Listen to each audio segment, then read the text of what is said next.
No vídeo de hoje eu vou falar sobre inburgering, o processo de integração na Holanda.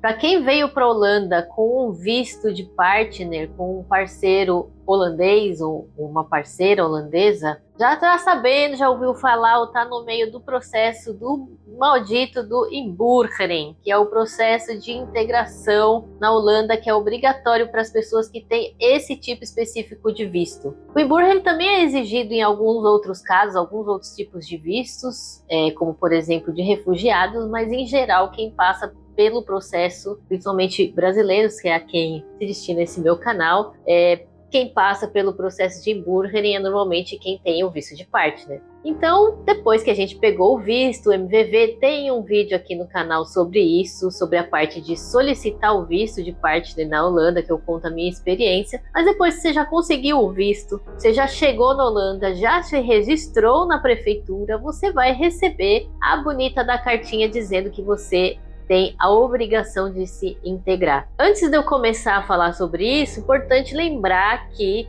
a lei do inburgering mudou recentemente. Estou gravando esse vídeo em meados de 2022 e a partir de 1 de janeiro de 2022 passou a valer a nova lei do inburgering. Então a nova lei do inburgering mudou bastante como é feita a integração. Na minha humilde opinião, mudou para melhor, mas no meu caso, que cheguei em 2020, ainda estou na lei antiga. Então vou contar um pouco como que é o inburgering na lei antiga, porque ainda tem muita gente que ainda está no processo da lei antiga, e também porque, falando da lei antiga, consigo explicar um pouco a lei nova e por que eu acho, na minha opinião, por que eu acho que a lei nova é melhor.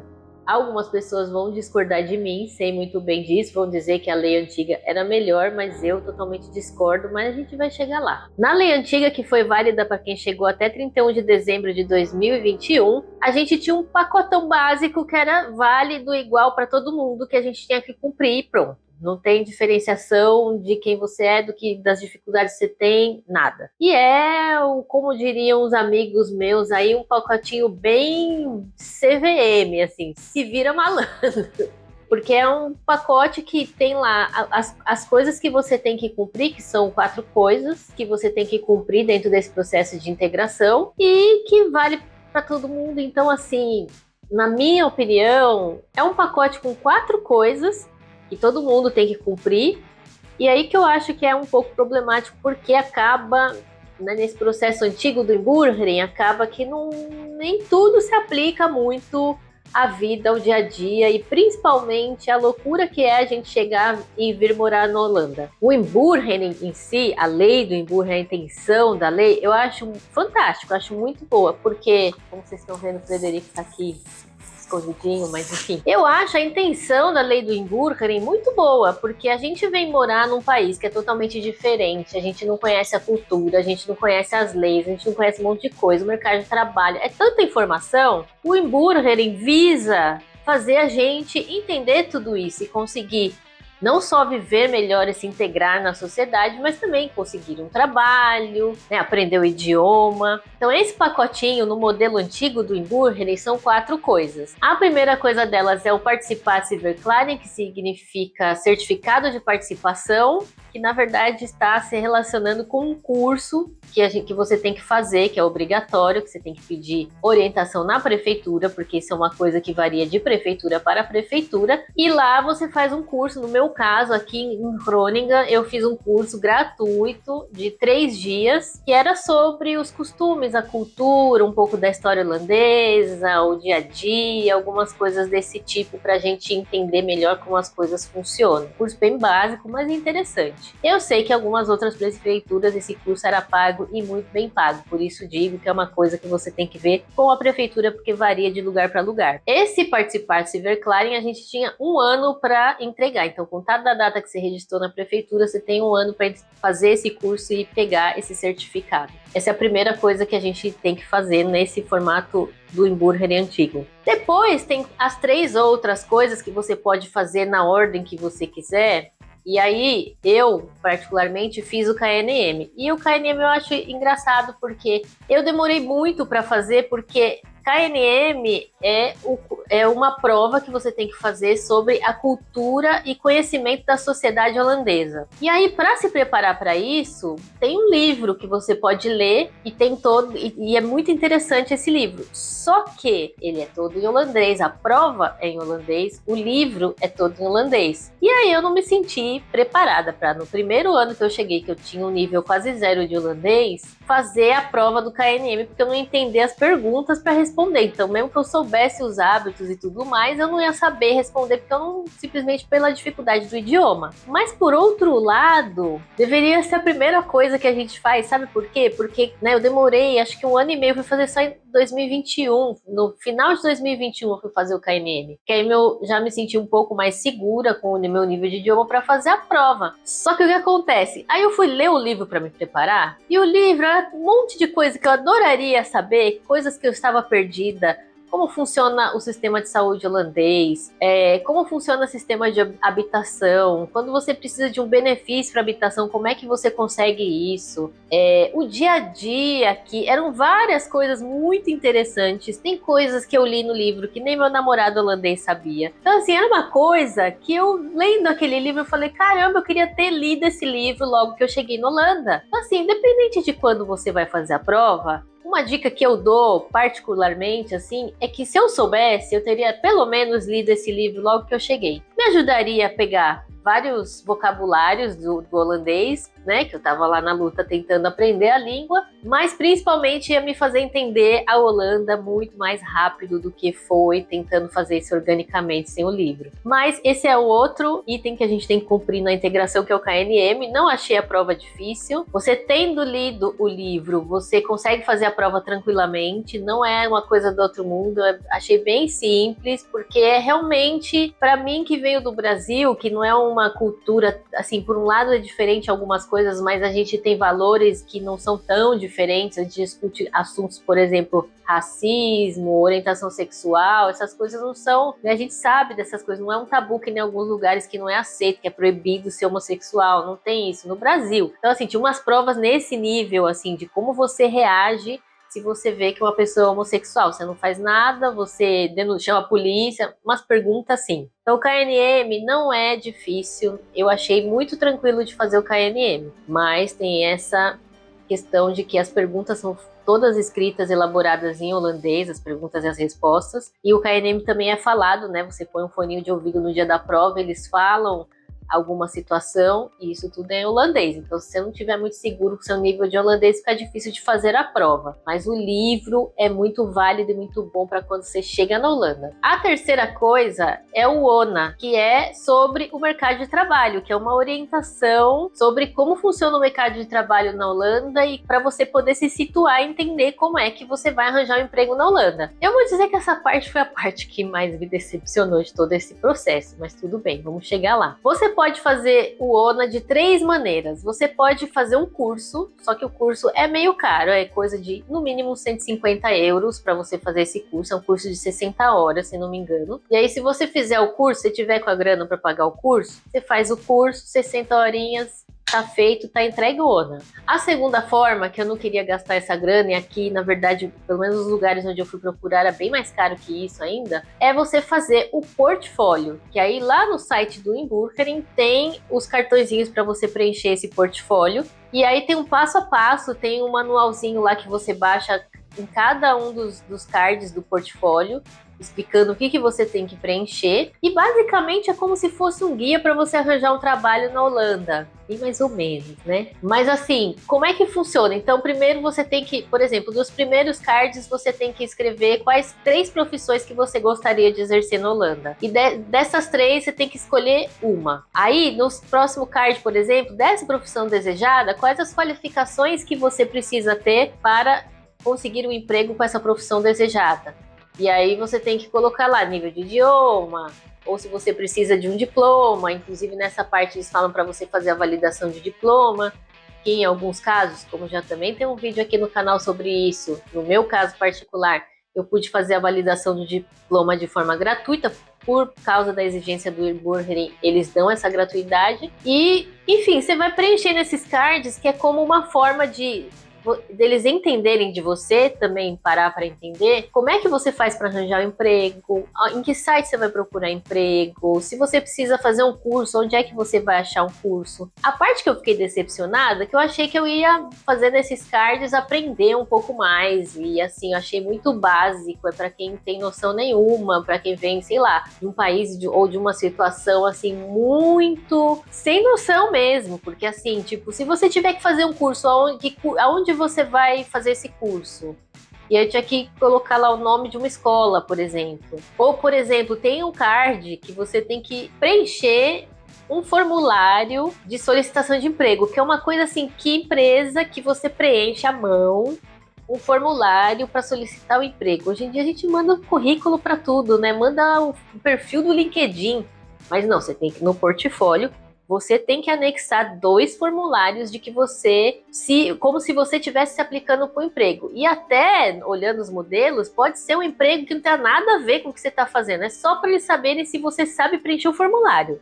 É exatamente esse o nível. E eu fiz o ONA desse jeito, mandei e recebi um retorno que não estava bom. E o mais engraçado de tudo, que é o que não estava bom? O meu currículo e minha carta de motivação. E aí eles não abrem assim, está bom, está faltando A, B, C ou D. Eles só falam assim, tem problemas no seu portfólio, olhar o card tal, que eu acho que era o 7, se não me engano, seu currículo não está bom, sua carta de motivação não está boa. Não fala o quê? Como nesse card você tem que anexar lá vaga de emprego, você tem que pegar uma vaga real, por exemplo, e anexar lá, salvar em PDF, anexar lá, e se candidatar àquela vaga, eu peguei uma vaga que eu realmente me candidatei, que eu realmente escrevi a carta de motivação em holandês, que eu mandei meu currículo todo em holandês bonitinho e anexei lá. E o engraçado da história é, o ONA respondeu para mim que meu CV e a minha carta de motivação não estava boa, mas o emprego para onde eu me candidatei me chamou para entrevista e inclusive elogiou minha carta de motivação.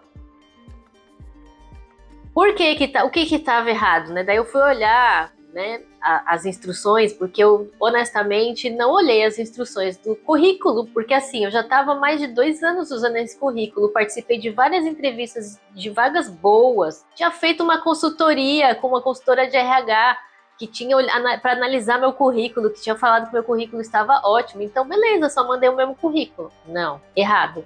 Por quê? Por exemplo, o que estava errado, olhando as instruções, faltou data de nascimento. Quem coloca data de nascimento no currículo? Mas aí tive que adicionar. Eram umas coisas assim que ninguém coloca mais no currículo e tem que colocar. Sexo, se eu sou homem ou se eu sou mulher. Meu currículo tinha até foto. Enfim, gente, sigam as instruções certinho, exatamente o que pede lá. E aí, aprendi, olhando até os exemplos da Apple, que é um site que ajuda a fazer isso, e tem os portfólios exemplos que eu vou deixar aqui nos comentários, que você tem que fazer, que não é fazer a super aplicação, o CV que vai passar no processo seletivo, é mostrar que você sabe fazer um currículo no formato que eles entendem que é um formato certo. A minha carta de apresentação, o que deu errado, é que eu tinha que colocar prezado senhor fulano, né, o sobrenome da pessoa. E quando eu me candidatei para a vaga, que foi no mesmo dia ou na mesma semana que eu mandei o portfólio do ONA, não tinha o nome do recrutador na vaga. Era uma, né, desses sites de emprego e não tinha o nome. Então eu coloquei apenas prezado recrutador. Ou também, acho que também o que deu errado é porque eu não sabia qual era a empresa, né? Na verdade, eu sabia a empresa, mas eu não sabia a pessoa que estava recrutando. Então, eu coloquei o nome para a empresa tal, mas não coloquei aos cuidados de fulano, porque eu não tinha esse nome. Enfim, inventa um nome, mas não deixa sem nome. Recebendo a aprovação do seu portfólio, né? Porque aí vai para uma... Você manda, paga, foi, se não me engano, 45 euros. Foi por aí que eu paguei. E depois você vai fazer uma entrevista, que na verdade é para confirmar que você fez aquele portfólio, que você sabe o que está escrito lá dentro, que você, né, que realmente foi você que fez. Não é uma entrevista de emprego, é em holandês, mas eles não estão ali muito para medir o seu nível de holandês, eles estão mais para ter certeza que foi você que fez o portfólio. A terceira maneira de se livrar do ONA é arranjando emprego. Se você arranjou um emprego registrado, contrato bonitinho, com um mínimo de, se não me engano, 28 horas semanais, aí você pode pedir a isenção do ONA. Maravilhoso, né? Pena que os meus contratos não dava as horas, sempre tinha alguma coisa que não deu certo, mas enfim, resolvi de outra maneira. A última coisa que tem que fazer é o nível de holandês, que a gente tem que fazer uma prova para comprovar o nível de holandês, que no caso do Inburgering antigo, que é onde eu estou, é o nível A2, que é o básico. A gente tem 3 anos para fazer um Inburgering, com exceção do Participartieverklaring, que tem que ser feito no primeiro ano. E eu, na minha cabeça, em 3 anos, eu queria já estar muito avançada no holandês. Tô fechando, né? Tô no caminho do meu 3º ano, não tô tão avançada quanto eu imaginei que eu tava, mas de qualquer forma, pelo menos eu cumpri com o meu objetivo de não estar no básico. Já tô no B1, B2, já quase B2. Tô no B2, né? Fiz o curso do B2, tô no B2. B2 com sofrimento, mas tô no B2. Logo, no meu caso, eu decidi fazer o NT2, que seria como se fosse o TOEFL, que é um teste que vai me servir, por exemplo, se eu quiser estudar, fazer um curso em holandês, eu posso usar esse NT2. E eu decidi fazer o NT2 porque, falando de custo, é o mesmo preço, porque para fazer a prova do A2 do Inburgering, você também tem que pagar em torno de 150 euros. Para fazer o NT2 é mais ou menos o mesmo preço. Então, fazer prova por fazer prova, prefiro levar mais tempo, me preparar mais. Vai ser sofrimento, porque tudo é sofrimento, mas vou fazer o NT2, que eu pretendo fazer aí nos próximos 6 meses, fazer e me livrar disso. E aí, com o NT2, eu vou pedir isenção no Inburgering, porque vamos supor que, diferente de mim, você é uma pessoa que veio para a Holanda já falando holandês fluente, você pode fazer, aí você tem que fazer uma prova, algo que comprove que você tem esse nível de holandês, e você pode pedir exceção, que é o que eu vou fazer. Se você quer fazer o A2, você marca a prova via Inburgering, via o site do Inburgering, e faz a prova do A2. O que eu sei sobre a prova do A2, falando com pessoas que fizeram o A2? Que é difícil? Que é fácil? O que vocês acham que eu vou responder para vocês? Eu vou dar a resposta que eu dou sempre aqui no canal. Depende. Depende do quanto você se preparou, depende de como está o seu nível de holandês. Tem gente que vai fazer com o nível ainda muito ruim, vai achar difícil. Tem gente que já está lá no B1, já avançou pra caramba. Quando vai fazer a prova no A2, vai achar muito fácil. Então, assim, a prova de idioma, difícil vim aqui contar se foi fácil ou se foi difícil. Poderia dar o meu ponto de vista, que acredito eu que se hoje eu fosse fazer o A2, estando no B2, eu acharia muito fácil. Aí chegar aqui e falar, não, é muito fácil, é muito fácil. Calma, gente, se prepara, estuda. Tem os conteúdos da Adapel, tem curso, tem um monte de coisa que dá para fazer, você se preparar. E o principal, tem tempo. Tem 3 anos para aprender. E aprender o idioma não é importante para o Inburgering. Aprender o idioma é importante para a nossa vida aqui na Holanda, como eu já falei em vários vídeos aqui nesse canal.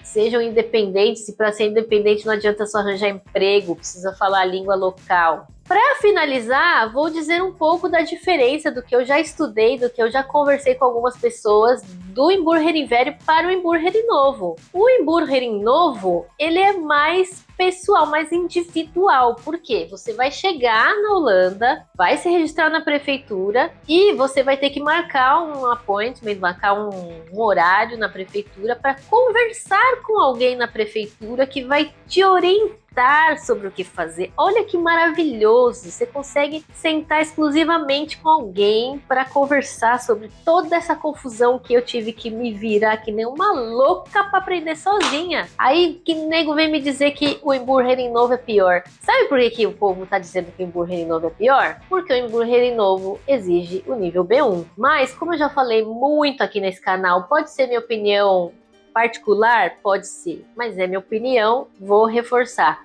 A gente precisa, morando na Holanda, aprender holandês, porque a vida aqui acontece em holandês. E 3 anos para aprender o B1, se você pensar direitinho, é bastante tempo, é tempo suficiente mesmo para quem chegar aqui já com emprego. Eu cheguei aqui com toda a dificuldade do mundo para aprender holandês, porque eu cheguei aqui em janeiro de 2020 e 3 meses depois começou a pandemia, entrou tudo em lockdown, tudo fechou, curso fechou, não tinha curso de nada, porque nada era online, tudo era presencial. Então assim, eu tive uma puta de uma dificuldade para aprender o idioma, porque eu não tive acesso às coisas por causa da pandemia. Não é nem questão de dinheiro, até assim, nunca sobrou dinheiro. Mas mesmo que eu tivesse dinheiro, não tinha acesso, não tinha como fazer. E ainda assim, tô indo aí pro meu 3º ano, já no B2. Então assim, dá tempo. Mas a gente tem que se dedicar.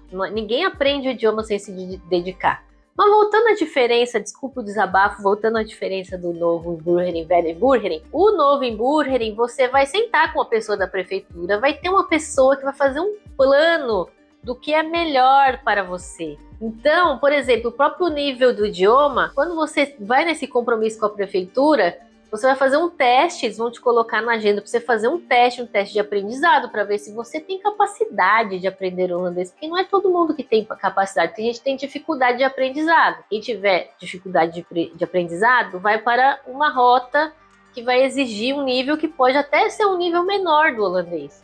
Outra coisa é que eles vão conversar com você, entender quais são as suas aspirações, o que você tem de formação, o que você tem de experiência de trabalho, entendeu? Coisas que eu tive que me virar sozinha e aprender. E agora não, vai estar parte da integração. Isso é tudo parte da integração. E o próprio ONA, que no modelo antigo, para mim, a intenção era muito boa, mas a execução, para mim, é muito ruim. Tipo, para mim, não serviu para quase nada. Nesse modelo novo também foi recapitulado, não chama mais ONA, chama MAP, e que é feito justamente esse encaminhamento, tem alguns workshops sobre como as coisas funcionam, mas também tem um pouco mais assim dessa pegada de ser mais individual, de dar para cada um o que cada um precisa.